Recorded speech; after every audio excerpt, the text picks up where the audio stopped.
हाय, आपने मेरी simple present tense की वीडियो तो देखी होगी। उससे मैंने सिंपल प्रेजेंट टेंस को बहुत इजी वे में और अच्छे तरीके से समझा दिया है। अगर आपको फिर भी कोई प्रॉब्लम हुई तो प्लीज़ मुझे कमेंट करें, मैं आपकी प्रॉब्लम सॉल्व कर दूंगी। और जिन लोगों ने वीडियो नहीं देखी है, डिस्क्रिप्शन बॉक्स पे लिंक दे रखा है, उसे प्रेस करें और वीडियो ज़रूर देखें। बिकॉज सिंपल प्रेजेंट एक ऐसा टेंस है जो हमारी डेली रूटीन में बहुत काम आने वाला है। अब इस वीडियो में मैं सिंपल पास्ट टेंस समझाने वाली हूँ। टाइम वेस्ट नहीं करते हैं और स्टार्ट करते हैं। नाउ सिंपल पास्ट टेंस, सी पास्ट का मतलब क्या होता है? भूतकाल। ऐसा कोई एक्शन जो पहले हुआ था, ऐसा कोई काम जो पहले हुआ था, उसको हम बोलते हैं simple past tense. Simple past tense को हम पास्ट इंडेफिनिट टेंस भी बोलते हैं। तो अगर मैं सिंपल पास्ट टेंस बोलूं या पास्ट इंडेफिनिट टेंस बोलूं, एक ही बात है, करेक्ट? आइए अब उसकी डेफिनेशन समझते हैं। It is used to describe an action that happened before the present time and is no longer happening.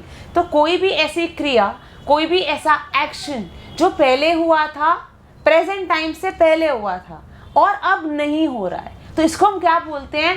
Past tense. इस टेंस का प्रयोग हम उन कार्यों के लिए करते हैं जो बीते हुए समय में पूर्ण हुए हों, अर्थात बीते हुए समय में घटी घटनाओं को व्यक्त मीन्स आपने कोई भी ऐसा एक्शन किया था, कोई भी ऐसा कार्य हुआ था, तो उन्हीं घटनाओं को व्यक्त करने के लिए हम कौन सा टेंस यूज करते हैं? Simple past tense. चलिए आए एग्जाम्पल्स के थ्रू समझते हैं। राहुल घर जाना चाहता था, मतलब राहुल की इच्छा थी, वो घर जाना चाहता था, तो हम पास्ट की बात कर रहे हैं। Rahul wanted to go home. Next, उसने कल नई घड़ी खरीदी। He bought a new watch yesterday। तो वो कल काम हुआ था ना, उसने कल घड़ी खरीदी थी, तो अगेन ये सिंपल पास्ट टेंस हो गया। मेरी छोटी बहन कल दिल्ली गई थी। My younger sister went to Delhi yesterday। तो वो कल गई थी, वो कार्य कल हुआ था, वो एक्शन कल हुआ था, अगेन सिंपल पास्ट टेंस। उसने मुझे अंग्रेजी सिखाई। उसने मुझे अंग्रेजी सिखाई थी, मतलब ये काम हो चुका था, again simple past tense. She taught me English. अब मुझे कैसे पता लगेगा कि ये सिंपल प्रेजेंट टेंस है या सिंपल पास्ट टेंस है? सिंपल है ना। अब सिंपल क्या है? आपने वर्ब को पकड़ लेना है, क्रिया को पकड़ना है, और आपने क्रिया से बताना है, क्रिया को देखकर बताना है कि ये प्रेजेंट टेंस है या पास्ट टेंस है। मैंने अपनी पहली वीडियो में भी ये बात बोली थी और इस वीडियो में फिर से बोल रही हूँ। वर्ब की 3 फॉर्म्स होती हैं। बेस फॉर्म, जिसको हम बोलते हैं वर्ब फर्स्ट फॉर्म, जो हम प्रेजेंट टेंस में यूज़ करते हैं। वर्ब सेकेंड फॉर्म, जो हम पास्ट टेंस में यूज़ करते हैं। और वर्ब थर्ड फॉर्म, जो पास्ट पार्टिसिपल कहलाता है। इसकी यूसेज का है, मैं आने वाली वीडियो में ज़रूर बताऊंगी। बट सिंपल पास्ट टेंस में हमें V2 वर्ब की सेकेंड फॉर्म ऑन टिप्स होना बहुत ज़रूरी है, नहीं तो हम कहीं ना कहीं गलती कर बैठेंगे और हमारा सेंटेंस रॉन्ग हो जाएगा। इसकी पूरी लिस्ट मैंने डिस्क्रिप्शन बॉक्स में दे रखी है, उसको ज़रूर लर्न करें, बिकॉज उसको लर्न किए बिना आप पास्ट टेंस करेक्टली नहीं सीख सकते। आइए अब ये देखते हैं कि सिंपल पास्ट टेंस की पहचान कैसे करते हैं। अगर किसी भी सेंटेंस के एंड में आपको कौन सी साउंड सुनाई पड़े, कौन सी आवाज़ सुनाई पड़े, आ की, ई की या ए की, तो वो हमारा कौन सा टेंस होता है? Simple past tense. चलिए आइए देखिए कैसे।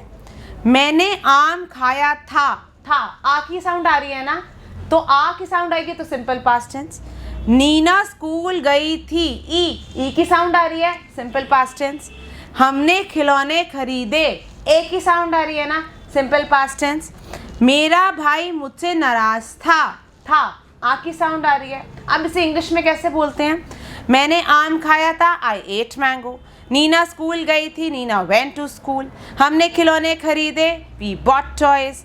मेरा भाई मुझसे नाराज था, my brother was angry with me. अब आप बोलोगे मैम आपने इसको इंग्लिश में कैसे ट्रांसलेट किया? अब मैं इसी को सिखाने वाली हूँ, चलिए देखते हैं। चलिए आप इसके स्ट्रक्चर के बारे में सीखते हैं कि अगर मुझे सिंपल पास्ट टेंस का एक सेंटेंस फॉर्म करना है तो मैं कैसे करूंगी? इसके लिए आपको स्ट्रक्चर समझना बहुत जरूरी है। और मैंने अभी बताया था कि जो वर्ब की 3 फॉर्म की लिस्ट है वो आपको ऑन टिप्स में, ये नहीं कहती कि सारे लर्न हो, बट स्टिल काफी सारे वर्ड्स को लर्न करना स्टार्ट कर दें। हर रोज 8 to 10 करेंगे तो भी आप 9 to 10 डेज में काफी सारे वर्ड सीख जाएंगे। पहले आइए वो लिस्ट कैसी होती है, मैंने एक छोटा सा एग्जाम्पल लिखा है बोर्ड पर। वर्ब की first form that is present tense, verb की second form that is past tense, verb की थर्ड फॉर्म पास्ट पार्टिसिपल। देखिए वर्ब की फर्स्ट फॉर्म प्रेजेंट टेंस में यूज होती है, जो मैंने सिंपल प्रेजेंट टेंस में आपको पहले ही बताई है, वो आप डिस्क्रिप्शन बॉक्स में जाएंगे, लिंक पर क्लिक करेंगे तो आराम से सीख जाएंगे। अब इस वाली वीडियो में हम V2 पास्ट टेंस का इस्तेमाल करेंगे। अब वर्ब्स दो तरीके होते हैं, रेगुलर और इर्रेगुलर। रेगुलर वो होते हैं जिनके पास्ट या पास्ट पार्टिसिपल में ईडी या डी का इस्तेमाल होता है, correct. For example dance, danced, मैंने जस्ट डी ऐड कर दिया, डांस्ड। एड, एडेड, मैंने ईडी ऐड कर दिया पास्ट टेंस में, added. Bake, baked, baked, just D add करा।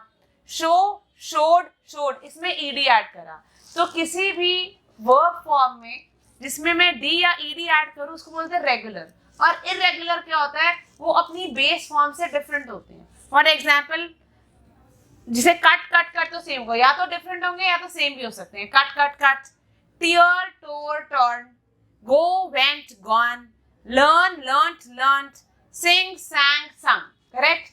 नाउ नेक्स्ट, अब हम आते हैं स्ट्रक्चर पर। स्ट्रक्चर, पहला स्ट्रक्चर क्या कहता है, subject plus was were plus object. मैं फिर से बोल रही हूँ, subject plus was were plus object. अगर आपका सब्जेक्ट सिंगुलर है तो आप वॉज यूज करेंगे, आपका सब्जेक्ट प्लूरल है तो आप वर यूज करेंगे, ये भी मैंने यहाँ पर लिख दिया है। बट यू के साथ हम हमेशा वर ही यूज करेंगे, correct. Now she was happy, she singular था, मैंने वॉज यूज करा, ऑब्जेक्ट हो गया हैप्पी। दे वर सैड, दे हमारा सब्जेक्ट है, दे प्लूरल है तो मैंने वर यूज करा, दे वर सैड, सैड हमारा ऑब्जेक्ट है। Rahul was angry, Rahul subject है, राहुल एक है, वॉज ऑब्जेक्ट हो गया angry. It was an ancient building, it एक है, बिल्डिंग एक ही है ना, इट एक है तो it was an ancient building, subject was were object. अब थोड़ा जल्दी करते हैं। शी वॉज हैप्पी, वह खुश थी, simple past tense. They were sad, वे उदास थे। राहुल वॉज एंग्री, राहुल गुस्सा था। It was an ancient building, वह एक पुरानी इमारत थी, सिंपल पास्ट टेंस। अब सिंपल पास्ट टेंस को हम कहाँ यूज करते हैं, आइए देखते हैं। To express completed action in the past, मैंने बताया था जो भी क्रिया, कोई भी काम जो पहले हुआ था उसके लिए हम सिंपल पास्ट टेंस यूज करते हैं। एग्जाम्पल, रीता स्टडीड यस्टरडे, वह कल पढ़ी थी, रीटा कल पढ़ी थी। आई वॉच्ड मूवी, मैंने मूवी देखी थी। She woke up at 6 AM, वह 6 बजे उठी थी, था, थे, जहां पर ये वर्ड्स आ रहे हैं वो सिंपल पास्ट टेंस हैं। I forgot about the meeting, मैं मीटिंग के बारे में भूल गया था, सिंपल पास्ट टेंस। अब to express habits in the past, कोई एक ऐसी हैबिट जो आपकी रही थी, जो आप करते थे। For example, I went to school every day, मतलब मैं छुट्टी नहीं मारती थी, मैं हर रोज स्कूल जाती थी। Rita ate apple every day, you know that an apple a day keeps the doctor away. तो रीटा बहुत अच्छी लड़की है, वो हर रोज एक सेब खाया करती थी, सिंपल पास्ट टेंस। ड्यूरेशन, हम ड्यूरेशन के लिए भी सिंपल पास्ट टेंस का इस्तेमाल करते हैं। For example, I lived in Bangalore for 10 years, मैं 10 साल तक बैंगलोर रही थी। शी वर्कड फॉर 10 years, वो 10 साल तक काम करती थी। तो ये सब जो ड्यूरेशन है, आपकी कोई पास्ट की हैबिट है, कोई भी ऐसा एक्शन जो हुआ था, उसके लिए हम सिंपल पास्ट टेंस यूज करते हैं। अब आए नेक्स्ट स्ट्रक्चर पर, subject plus verb second form plus object. Subject जो एक्शन परफॉर्म करता है, वर्ब की सेकेंड फॉर्म, मैंने बताया सिंपल पास्ट टेंस में सिर्फ वर्ब की सेकेंड फॉर्म यूज होगी। आइए देखें कैसे। They worked at home, they subject हो गया, वर्ब की सेकेंड फॉर्म क्या होती है, वर्ब, ऑब्जेक्ट हो गया एट होम। शी सब्जेक्ट हो गया, कुक्ड, वर्ब की second form, food for me, object. Meera subject हो गया, क्लाइम्ड, आपका वर्ब का second form the wall. Raj wrote a letter. Raj subject, wrote आपका वर्ब का second form, a letter object. So subject plus verb second form plus object. Now next structure पर आ जाते हैं. अगर आपने किसी चीज को नेगेटिव वे में बोलना है, मैंने नहीं किया था, उसने नहीं किया था, तो कैसे बोलेंगे? सब्जेक्ट प्लस डिड नॉट, उसकी कॉन्ट्रैक्शन होती है, शॉर्ट फॉर्म होती है डिडंट. तो subject plus did not, verb second form plus object. बहुत सारे लोग डिड के साथ वर्ब की सेकेंड फॉर्म ही यूज करते हैं. For example, she did not at her dinner, she did not drank her milk. So this is wrong. कभी भी डिड आई या डिडंट आई, आपने क्या यूज करना है? वर्ब की फर्स्ट फॉर्म. आइए देखिए कैसे. They did not play in the evening. Subject they हो गया, दे के साथ डिड नॉट, प्ले, प्लेड नहीं लिखा मैंने. So they did not play in the evening. I didn't sleep well last night. Subject हो गया आई डिडंट. अगर सब्जेक्ट आपका सिंगुलर है, प्लूरल है, आई है, यू है, कुछ भी है, तो आप डिड या डिडंट यूज कर सकते हैं. ठीक है. आई didn't sleep well last night. You didn't eat a lot. अगर अभी इसको मैंने इंटेरोगेटिव मींस क्वेश्चन फॉर्म में चेंज करना है, तो उसका स्ट्रक्चर क्या रहेगा? आइए देखें. Did plus subject plus verb first form plus object. Did she play in the evening, पहले मैंने बोला था.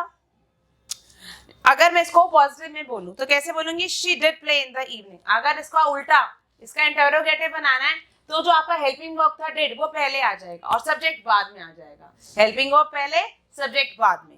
तो did she play in the evening, मैंने वर्ब की फर्स्ट फॉर्म यूज करी है. फिर से बोल रही हूँ, डिड के साथ हमेशा वर्ब की फर्स्ट फॉर्म ही यूज होती है. Did she sleep well last night, तो डिड आपका हेल्पिंग वर्ब, देन आपका सब्जेक्ट, देन आपका वर्ब एंड देन आपका वर्ब की फर्स्ट फॉर्म और ऑब्जेक्ट. ठीक है. अब आई थिंक आपको सिंपल पास्ट टेंस की क्लैरिटी हो चुकी है. स्टिल कोई डाउट्स हो प्लीज कमेंट करें एंड डिस्क्रिप्शन बॉक्स में वर्ब की फर्स्ट सेकंड थर्ड फॉर्म की लिस्ट में प्रो बने. हर रोज 5 से 10 वर्ड्स को जरूर लर्न करें. Thank you. Take care. Bye bye.